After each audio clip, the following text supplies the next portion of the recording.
What, y'all need a tow or something? No, thank you, officer. I think I gotta just give me my. Just need to bypass the starter. She's good at this stuff. Woo! That a girl. We're all set.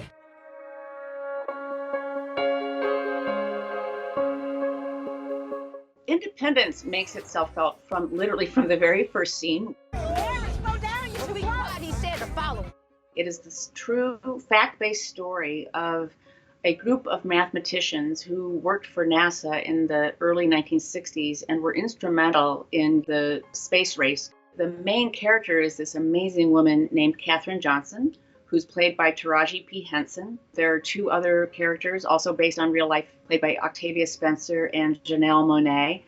Obviously, these were women who, during that time, were facing sexism and racism and all sorts of other structural impediments. There are no colored bathrooms in this building, or any building outside the West Campus, which is half a mile away. Did you know that? But it's really about this, what I consider a distinctly female trait of just getting the job done. It's also graced by just these amazing performances from the three lead actresses who are just so strong. It's kind of a view of independence that may go against the grain of what we often think of as the lone, rugged hero or the hard-bitten noir heroine. These are just like wholesome, everyday women doing their jobs who happen to be, instrumental in a huge space program and saving people's lives in the process. To be a woman in the world is to be built up and then let down. When I think of independence just as a concept, I usually think about what it means on a personal level. The reason I chose Better Things on FX is because of the main character, Sam Fox, played by Pamela Adlon. She's a single mom, so there's the obvious, form of independence right there. But the show, it's about her bonding with her three daughters, but it's also about how she kind of becomes her own person. There is an episode where Sam and many of her other friends, they kind of have this therapeutic night. Out damn spot. That episode is so powerful, just because you see not only is Sam becoming more independent than she has been in the past, but you see all of her other friends also going through that same experience, finding out what it means to be on their own and to be their own woman.